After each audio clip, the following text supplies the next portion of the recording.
యేసుక్రీస్తు నామంలో అందరికీ వందనాలు.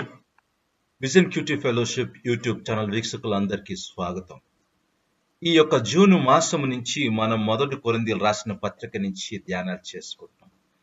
మీరు ఉపోద్ఘాతం చదివారు కనుక మనము ఇంకా లోతుగా ఈ పుస్తకాన్ని అర్థం చేసుకోవడానికి వీలు కలుగుతుంది.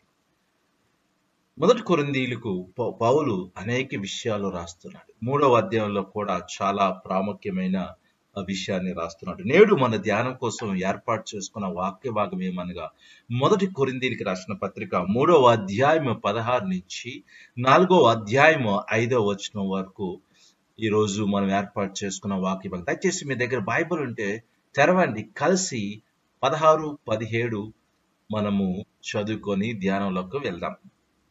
మీరు దేవుని ఆలయమై ఉన్నారనియు దేవుని ఆత్మ మీలో నివసించుచున్నాడనియు మీరు ఎరుగరా? ఎవడైనను దేవుని ఆలయమును పాడు చేసిన ఎడల దేవుడు వానిని పాడు చేయను. దేవుని ఆలయము పరిశుద్ధమై ఉన్నది, మీరు ఆ ఆలయమై ఉన్నారు. చదివిన వాక్యమును దేవుడు దీవించుగాక.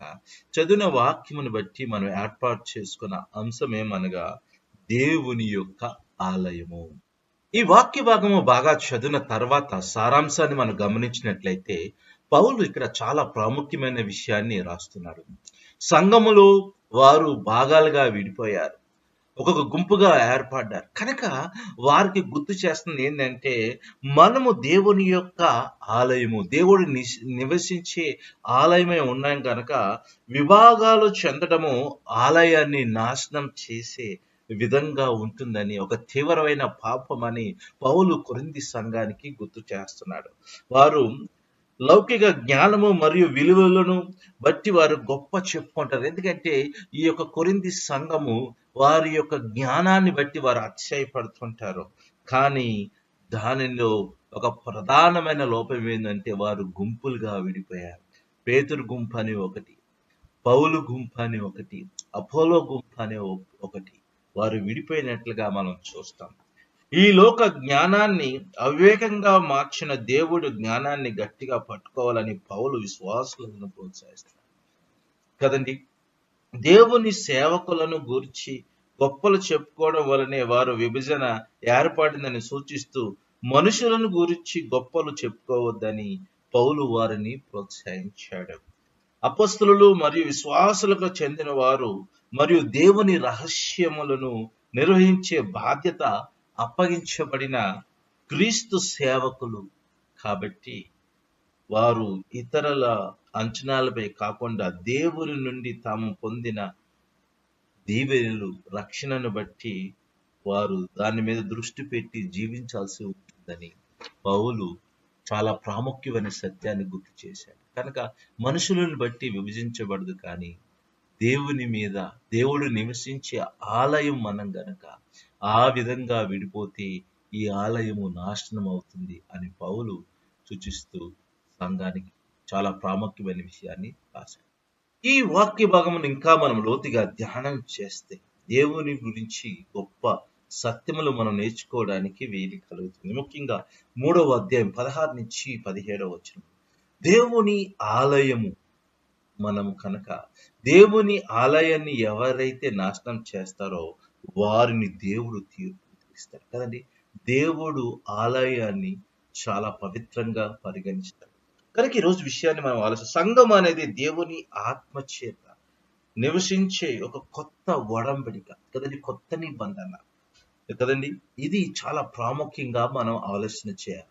ఆలయంలో దేవుడు ఉంటాడు, అది పవిత్రంగా ఉంచాలి. దాన్ని అపవిత్రం చేసిన దానికి ఏమైనా మనము దేవుని వాక్యానుసారము కాకుండా మన ఇష్టానుసారంగా జీవిస్తే దేవుడు అలాంటి వారిని తీర్పు తీరుస్తాడు అనే సత్యాన్ని ఈరోజు మనం ఆలోచన చేయాలి. కానీ సంఘమును విభజించి నాశనం చేసే వ్యక్తులు కూడా ఈ రోజుల్లో అనేక మంది ఉన్నారు.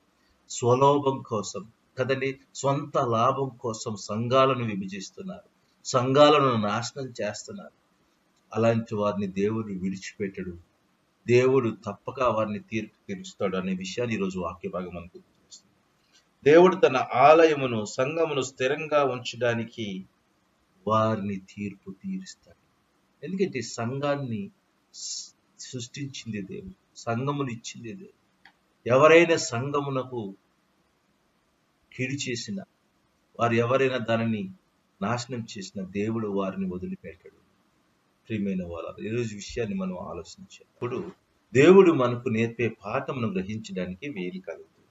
ముఖ్యంగా 3వ అధ్యాయం 21 నుంచి 23. మనము ప్రజలను బట్టి లేదా నాయకులను బట్టి మనం గొప్పలు చెప్పుకుంటుంటాం కదండి. వాళ్ళ పేరుని బట్టి గుంపులుగా విడిపోతుంటాం.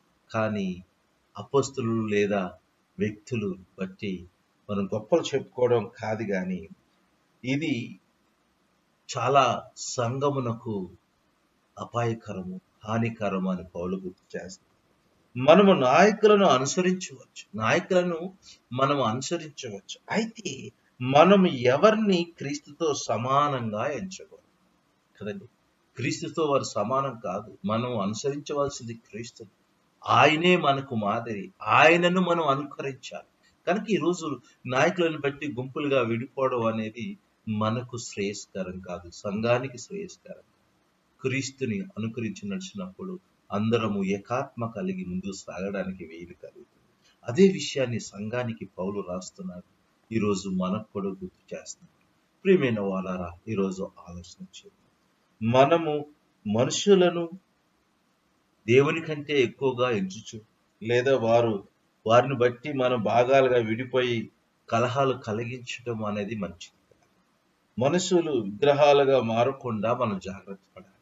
వారే విగ్రహాలుగా మారితే అది పాపంతో సమానం. కనుక ప్రియమైన వారా, క్రీస్తుకి ఇవ్వాల్సిన ఘనత మనం ఇవ్వాలి. ఆయనే మనకు మాదిరి. కనుక ఈరోజు మనం ఆలోచన చేద్దాం, పరీక్ష చేసుకుందాం, ప్రార్థన. ప్రభా, మీ నామానికి ఎంత వందనాలు. అవునైనా, మేము మీ ఆలయమే ఉన్నాం నాయనా.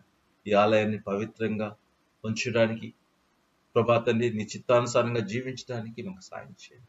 నీ వైపు చూస్తూ నడిచే శక్తి దయచేయమని యేసుక్రీస్తు నామములో ప్రార్థన చేసి పెట్టుకుంటున్నాం తండ్రి. ఆమేన్. ప్రియమైన వాళ్ళారా, ఇప్పటి వరకు దేవుని వాక్యమును ఓపికగా విన్నారు. దాన్ని బట్టి మీ అందరికీ వందనాలు.